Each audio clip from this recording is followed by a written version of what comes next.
अस्सलामुअलैकुम। अच्छा भाई, टॉपिक का नाम है डाइजेशन इन स्टमक। बहुत आसान और सिंपल सा टॉपिक है कि स्टमक में डाइजेशन कैसे होती है। बेसिकली अगर स्टमक को देखा जाए तो बड़ा ये अगर देखा जाए ये इलास्टिक मस्कुलर बैग है।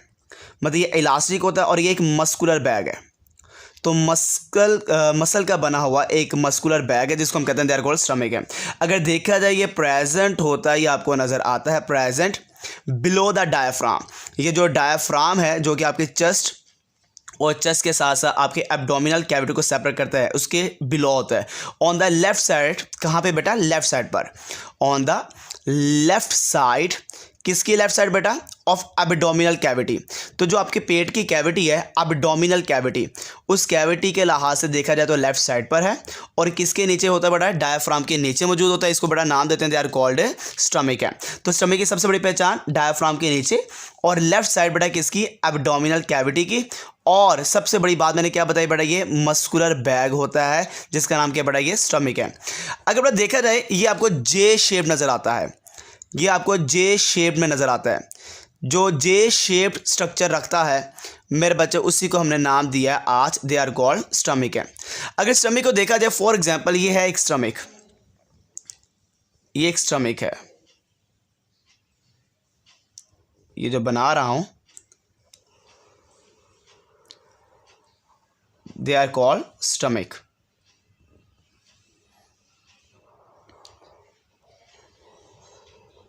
ये एक स्टमक है। अब ये जो स्टमक है इसके यहाँ पे सबसे पहले ऊपर देखा जाए तो यहाँ पे एक सुराख होता है और इस सुराख को बनाने वाला एक स्फिंक्टर होता है जो कि ऊपर से नीचे की ओपनिंग को कंट्रोल करे। और इसी तरह एक स्फिंक्टर मौजूद होता है मसल जो कि नीचे और स्टमक की ओपनिंग को कंट्रोल कर रहा है। अब ये जो पहला जो आपके पास ये जो पॉइंट आता है, ये बेटा इसको कहा जाता है they are called cardiac sphincter. ये कार्डिक स्फिंक्टर है। अच्छा, जो कार्डिक स्फिंक्टर है, कार्डिक स्फिंक्टर, इसकी पहचान क्या है? इसकी सबसे पहले देखते हैं हम इसकी पहचान क्या है। बड़ा इसकी सबसे बड़ी पहचान ये स्पेशल मसल रिंग होता है। ये एक स्पेशल मसल रिंग होता है जिसको हम बेटा स्फिंक्टर का नाम देते हैं। इसका सबसे बड़ी पहचान क्या? कार्डिक स्फिंक्टर ये प्रेजेंट है, ये आपको नज़र आता है प्रेजेंट बिटवीन दो चीज़ों के दरमियान। एक का नाम है ऊपर वाली नाली, एसोफेगस है, और एसोफेगस के साथ साथ जो नीचे मौजूद है उसका नाम है दे आर कॉल्ड स्टमक है। तो स्टमक और एसोफेगस के दरमियान जो बेटा नज़र आता है they are called cardiac sphincter होता है।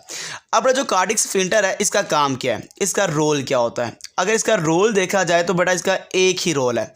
ये बेटा एक ही रोल अदा करता है, कंट्रोल करता है ओपनिंग एंड क्लोजिंग। ये कंट्रोल करता है, कंट्रोल द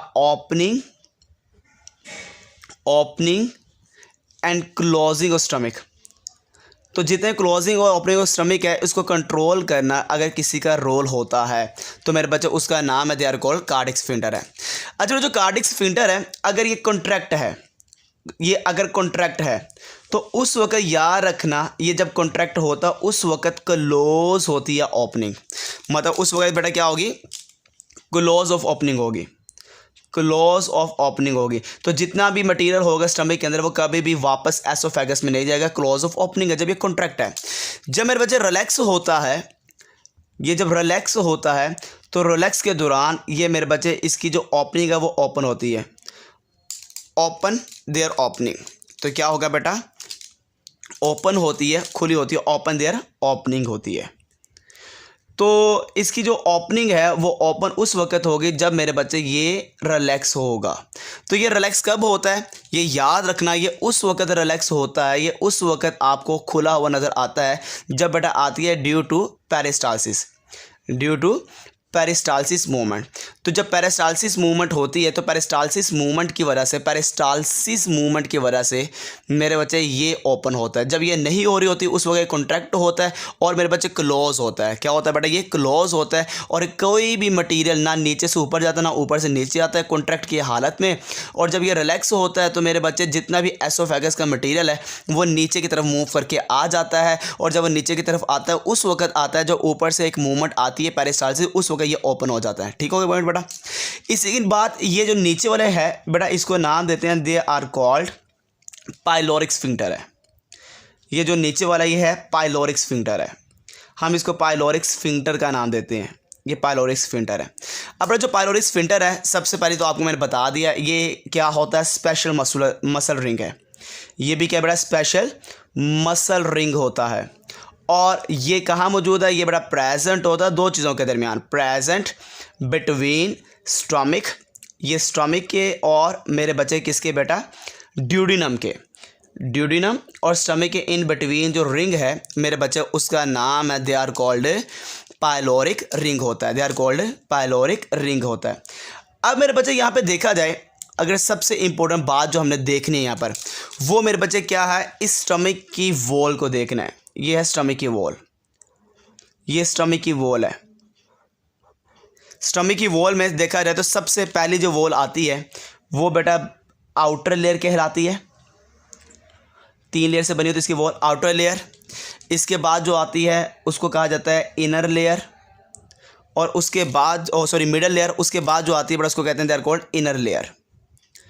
तो 3 लेयर से मिलकर बनी है, आउटर, मिडल और इनर लेयर से मिलकर बनी है, इनर लेयर से मिलकर बनी है। तो देखते हैं इस वॉल का क्या काम होता है। अगर बेटा बात की जाए तो हमारा जो पूरा का पूरा टॉपिक खड़ा है बेटा, वो खड़ा हुआ है एक ही चीज़ के ऊपर, उसका नाम है स्टमक वॉल, स्टमक वॉल के ऊपर। तो बेटा जो स्टमक वॉल है, याद रखना ये बनी होती है 3 लेयर से, it is compose bye 3 layers. याद रखना है कंपोज बाय 3 लेयर्स, 3 लेयर से मिलकर बनने वाली बेटा हमने देखनी आज स्टमक की वॉल को। अब जो सबसे पहली जो लेयर होती है उसको बेटा नाम देते हैं they are called outer layer. जो सबसे पहली लेयर होगी हम बेटा उसको नाम दे देंगे they are called outer layer, सबसे बाहर वाली लेयर। और उसके बाद जो आएगी उसको कहेंगे मिडल लेयर, और मिडल लेयर के बाद जो आगे आने वाली है बेटा उसको कहते हैं इनर लेयर। मतलब कि 3 तरह की लेयर आपको नज़र आती है स्टमक की वॉल के अंदर। एक बेटा आपने नाम दे दिया आउटर लेयर, एक आपने नाम दे दिया मिडल लेयर, और एक आपने नाम दे दिया they are called inner layer है। अच्छा बेटा जो आउटर लेयर है, जो कि बड़े बड़े इंपॉर्टेंट पॉइंट आपने याद रखने हैं, ये बड़ा कंपोज होती है, कंपोज बाय कनेक्टिव टिश्यू से। ये कनेक्टिव टिश्यू से मिलकर बनती है, कनेक्टिव टिश्यू से। और मेरे बच्चे इस लेयर को नाम देते हैं they are called outer layer है। इसको बेटा क्या नाम देंगे, they are called outer layer है। अब बेटा जो आउटर लेयर है इसका काम क्या है, इसका रोल क्या है, इसका रोल क्या है। अगर इसका रोल देखा जाए तो इसका सबसे बड़ा रोल एक ही होता है, सबसे important role, make the structure of stomach. इसका काम क्या बेटा, make the shape of stomach.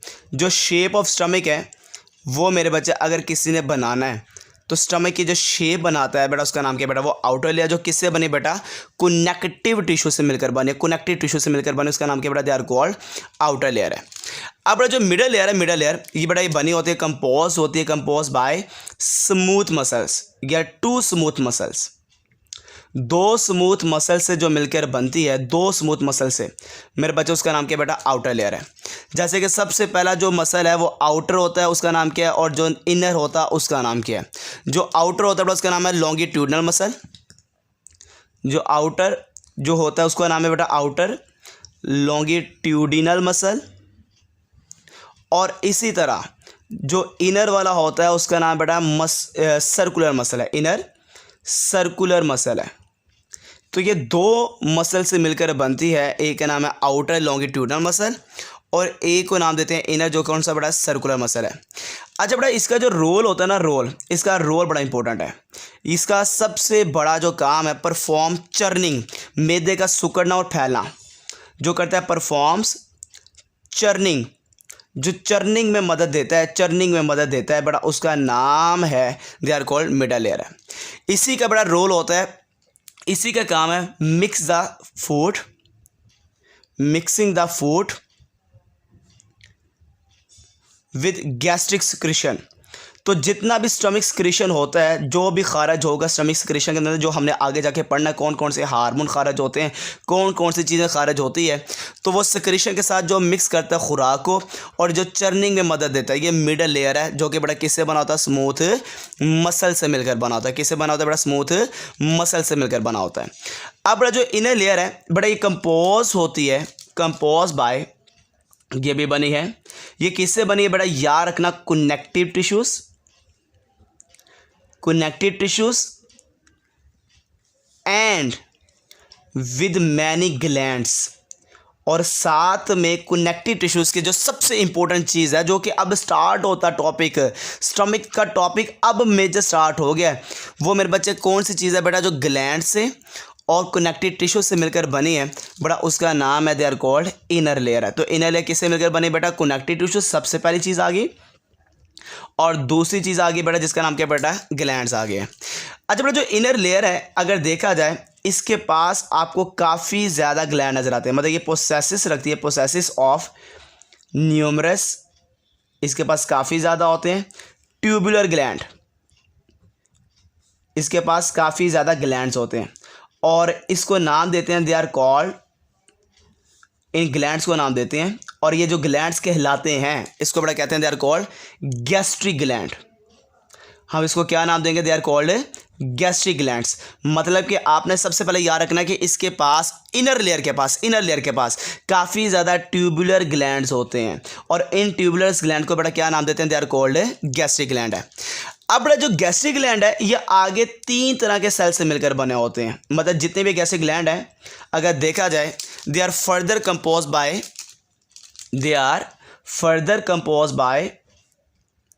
ये आगे भी बने हुए हैं, किससे बने हुए, they are further compose by किससे, 3 टाइप्स ऑफ सेल्स। तो ये 3 तरह के सेल से मिलकर बने हैं, और मैं अगेन कह रहा हूं बहुत इंपॉर्टेंट पॉइंट बताने लगा, बहुत इंपॉर्टेंट पोर्शन स्टार्ट होने लगा है। 3 तरह के सेल से मिलकर बना होता है गैस्ट्रिक ग्लैंड। तो देखते हैं वो 3 तरह के सेल कौन से हैं। अब बड़ा आपने इनर लेयर के नीचे आपने ऐसा ही बना देना अगेन, और 3 तरह के सेल हमने बनाने हैं, 3 तरह के सेल की हमने जिक्र करना है यहाँ पर। पहला जो सेल है बड़ा, उसका नाम है म्यूकस सेल, उसको हम नाम देते हैं, they are called mucus cell. पहला जो सेल है they are called mucus cell है।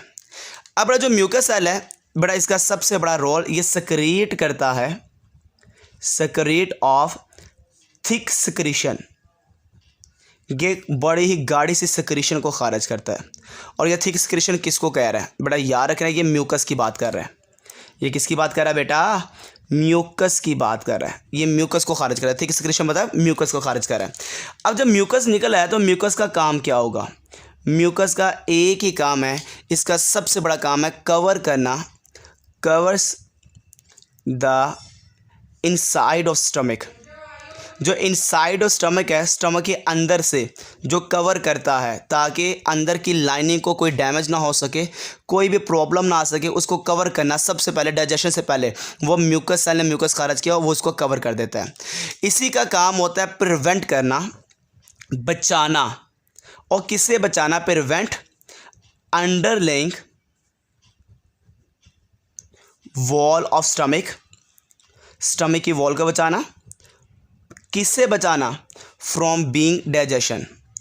मेरे बच्चे आपको पता स्टमक के अंदर से पेप्सिन हार्मोन निकलता है, और वह पेप्सिन अंदर की लाइनिंग को डाइजेस्ट ना कर सके, डैमेज ना कर सके मेरे बच्चे, उससे बचाने के लिए सबसे पहला जो काम होता है वो एक मेरे बच्चे चीज़ करते हैं, उसका नाम म्यूकस है। और वो क्या करती है बेटा, वो कवर कर देती है सारे के सारे स्टमक वॉल को, ताकि अंदर से कोई भी डैमेज ना हो सके।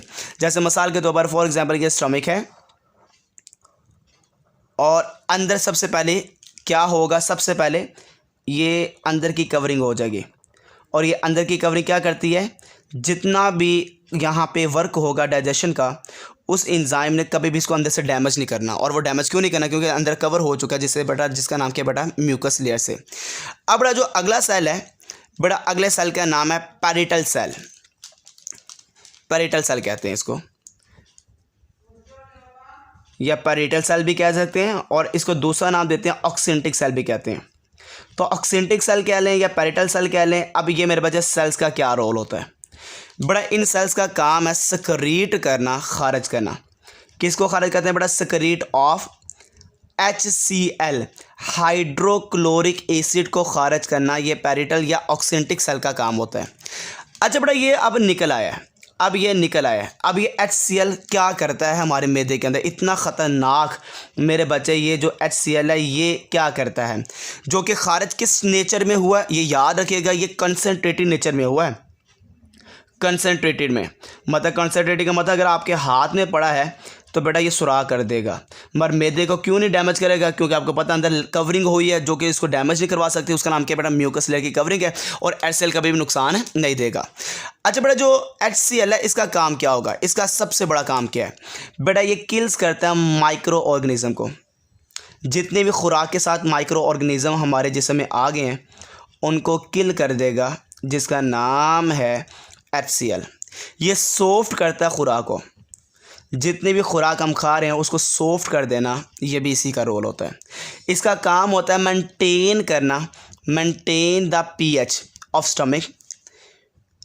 तो जो स्टमक की pH है, जहाँ पे प्रॉपर स्टमक वर्क करता है, इसके सारे एंजाइम काम करते हैं, उसको मेंटेन करना। और वो कितनी है, 2 से 3 pH, जो कि एसिडिक इन नेचर है। इसी का काम होता है एक्टिवेट करना। इसी का काम है बेटा क्या करना है, एक्टिवेट करना। किसको एक्टिवेट करना बेटा, एक्टिवेट टू पेप्सिनोजन, जो कि इनएक्टिव होता है। सबसे पहले पेप्सिनोजन को एक्टिवेट कर देना इनटू पेप्सिन। तो पेप्सिन के अंदर कन्वर्ट करना, ये भी एसिडिक नेचर का काम होता है। और वो कौन सा एसिडिक एसिड है जो खारिज होता है हमारे मैदे के अंदर बड़ा, उसका नाम है HCl। तो पहला काम किल्स करना, सॉफ्ट करना, उसके बाद मैंने बताया मेंटेन करना pH को, उसके बाद मैंने बताया कि पेप्सिनोजन को कन्वर्ट कर देना बड़ा किसके अंदर, पेप्सिन के अंदर। इसी के बाद जो अगला सेल आता है उस सेल का नाम है, दे आर कॉल्ड ज़ाइमोजन सेल। इसको ज़ाइमोजन सेल कहते हैं, या इसका दूसरा नाम देते हैं चीफ सेल भी कहते हैं। जो चीफ सेल्स हैं या ज़ाइमोजन सेल है, अब मेरे बच्चे इन सेल ने क्या खारिज करना है, ये सेल ने क्या खारिज करना है बड़े, ये सेक्रेट करता है, ये भी खारिज करता है, ये सेक्रेट करता है, खारिज करता है, सेक्रेट्स ऑफ, सबसे इंपॉर्टेंट चीज़ बड़ा उसका नाम है पेप्सिन, जो कि सबसे पहले किस नेचर में निकलता है, पेप्सिनोजन की फॉर्म में निकलता है, सेक्रेट ऑफ पेप्सिनोजन। अब जो पेप्सिनोजन है, आपको लास्ट में मैंने अभी बताया कि पेप्सिनोजन को कन्वर्ट किया जाता है, पेप्सिनोजन को कन्वर्ट किया जाता है किसके अंदर बेटा, पेप्सिन के अंदर। क्योंकि पेप्सिन कौन सा होता है बेटा, याद रखिएगा, ये एक मेरे बच्चे एंजाइम है जिसको हम कहते हैं एक्टिव है, और ये जो साथ वाला है बेटा इसको कहते हैं ये इनएक्टिव है। और इसको एक्टिव कौन करता है, ये भी मैंने बताया बेटा, इसको HCl एक्टिव करता है। कौन एक्टिव करता है बेटा, HCl एक्टिव करता है। अब बेटा जो पेप्सिनोजन में से, जो कि पेप्सिनोजन जो कि पेप्सिन में कन्वर्ट हुआ, इसका रोल क्या होता है, इसका एक ही रोल है। जो पेप्सिन है इसका क्या रोल है बेटा, पेप्सिन क्या करता है, इट हाइड्रोलाइज, ये हाइड्रोलाइज करता है, इट हाइड्रोलाइज टू प्रोटीन, ये प्रोटीन को तोड़ता है किसके अंदर बेटा, इनटू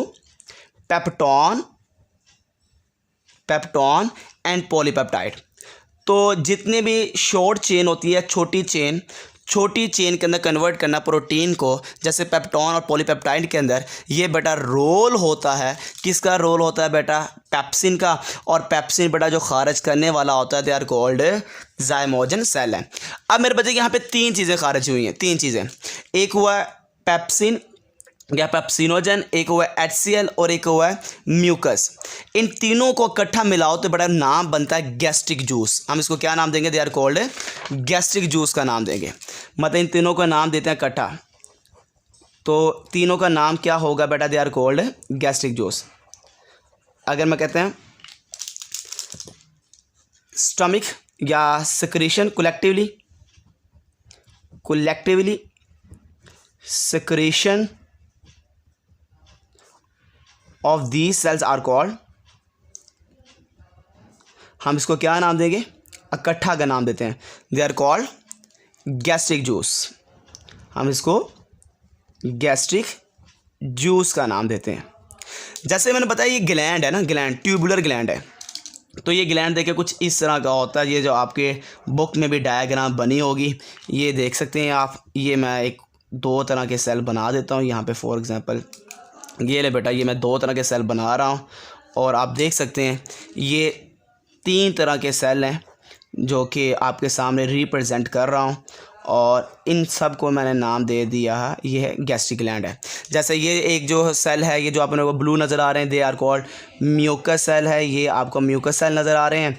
ये जो मैंने रेड वाला बनाया है, ये बेटा आप कह सकते हैं ऑक्सींटिक सेल है, ये आपको ऑक्सींटिक सेल्स नज़र आ रहे हैं। ये जो मैंने ग्रीन वाला बना दिया, मैंने इसको नाम दे दिया, they are called zymogen cell है, they are called zymogen cell है। और ये जो ओपनिंग नज़र आ रही है, ये जो ओपनिंग है, इसको को कहते हैं, जो छोटा सा सुराख होता है, दे आर कॉल्ड गैस्ट्रिक पिट कहा जाता है, इसको गैस्ट्रिक पिट्स का नाम दिया जाता है। अब मेरे बच्चे सारी सिक्रीशन हो गई, सारी ब्रेकडाउन होगी। अब मेरे बच्चे क्या होगा, इसको मिक्स किया जाएगा और मिक्स करने के बाद एक शोरवा सा बनेगा और जो आगे ड्यूडेनम में मूव करेगा, उस शोरवे को नाम देते हैं, दे आर कॉल्ड काइम। हम इसको नाम देते हैं, दे आर कॉल्ड काइम। तो काइम क्या होता है, जो कि एक प्रॉपर डेफिनेशन में हम पढ़ते हैं, प्रॉपर डेफिनेशन लिखते हैं। तो बेटा क्या होता है, मसल्स ऑफ स्टमक वॉल, जो कि स्टमक के वॉल के मसल हैं, थ्रूली mix food with gastric secretion. जो क्या कर रहा है बेटा, गैस्ट्रिक सिक्रीशन के साथ उसको मिक्स कर रहा है। और मैंने आप ये बताया था, इसको कहते हैं गैस्ट्रिक सिक्रीशन के साथ जो मिक्स करने का प्रॉपर प्रोसेस है, इसको मैंने कहता है चर्निंग का प्रोसेस है। और आखिर में क्या होगा, एंड इवेंचुअली कन्वर्ट्स इट, जो भी खुराक खाई है आपने उसको कन्वर्ट कर देगा गैस्ट्रिक सिक्रीशन किसके अंदर, converts it into semi solid mass. और इस मैस को बड़ा क्या नाम देंगे, दे आर कॉल्ड काइम है। तो जो लास्ट में बचेगा शोरवे की तरह सूप लाइक मटेरियल, जो कि आप पी भी सकते हैं, तो उसको बड़ा नाम देते हैं, दे आर कॉल्ड काइम है। अच्छा मेरे बच्चे, यहाँ पर ना जो सिक्रीशन है, जैसे गैस्ट्रिक जूस है, ये गैस्ट्रिक जूस कब खारिज होता है ज़्यादातर, मैं एक दो पॉइंट बताऊंगा, बड़ा इंपॉर्टेंट पॉइंट है, टिप्स के तौर पे बता रहा हूँ। गैस्ट्रिक जूस कब खारिज ज़्यादा होता है, याद रखना, जैसे आप अपनी डाइट में प्रोटीन ज़्यादा लेते हैं, तो जैसे प्रोटीन ज़्यादा लेंगे तो एक हार्मोन ज़्यादा खारिज होगा, उसका नाम है गैस्ट्रीन। गैस्ट्रीन कहाँ से खारिज होता है, ये भी याद रखना, प्रोटीन जब ज़्यादा आप यूज़ करेंगे तो गैस्ट्रीन खारिज होगा। अब गैस्ट्रीन कहाँ से खारिज होता है, ये आपने याद रखना है। ये बेटा होता है स्टमक वॉल से, स्टमक वॉल से ये खारिज होता है, या हमारी किताब क्या कहती है, एंडोक्राइन लाइनिंग से, एंडोक्राइन लाइनिंग से ये खारिज होगा। ठीक है, जैसे ये ज़्यादा खारिज होगा तो ये मैसेज जाएगा स्टमक के पास कि भाई खारिज ज़्यादा करो, प्रोटीन आ चुकी है, और वो ज़्यादा खारिज करना शुरू कर देगा, और उसका नाम है, they are called gastric juice. तो गैस्ट्रिक जूस कब खारिज ज़्यादा होगा, जब प्रोटीन ज़्यादा खाएंगे। तो प्रोटीन ज़्यादा खाना होने से किसको स्टिमुलेट मिलेगा, गैस्ट्रिन को मिला, और गैस्ट्रिन जैसे ज़्यादा खारिज होगा तो गैस्ट्रिक जूस ज़्यादा खारिज होगा और वह आगे अपना रोल अदा करना शुरू कर देगा। एक छोटा सा टेबल है, उसमें लिखा हुआ जिसका नाम है हार्टबर्न या पायरोसिस। अच्छा ये मैं वैसे बता देता हूँ, हार्टबर्न पायरोसिस क्या होता है, आपने टेबल को जाके देख लीजिएगा। अक्सर इंसान ज़्यादा खाने पीने के बाद ना लेट जाता है, अक्सर ज़्यादा फैटी चीज़ें खाता है, अक्सर ज़्यादा ओवर ईटिंग कर लेता है, या ज़्यादा अल्कोहल लेता है, कैफ़ीन लेता है। कभी भी ये चीज़ें ज़्यादा करने से ना इंसान की छाती के अंदर ना पेनफुल अगर सेंसेशन शुरू हो जाती है। वो पेनफुल सेंसेशन कब होती है, क्योंकि स्टमक की चीज़ें वापर रिफ्लेक्स हो जाती है, एसोफेगस में आना शुरू हो जाती है। जब वो एसोफेगस में आती है, इन कामों की वजह से, ज़्यादा खाने की वजह से, फैटी एसिड खाने की वजह से, खाने के फ़ौरन लेट जाने के बाद, या ज़्यादा अल्कोहल की वजह से, या स्मोकिंग करने वजह से, तो क्या होता है, स्टमक की चीज़ें एसोफेगस में आती हैं और पेनफुल सेंसेशन होती है। उस सेंसेशन को नाम देते हैं हार्टबर्न पायरोसिस का नाम दिया जाता है। ठीक हो बेटा, ये था स्टमक, जो कि बेटा ख़त्म हो चुके हैं। अल्लाह हाफिज़।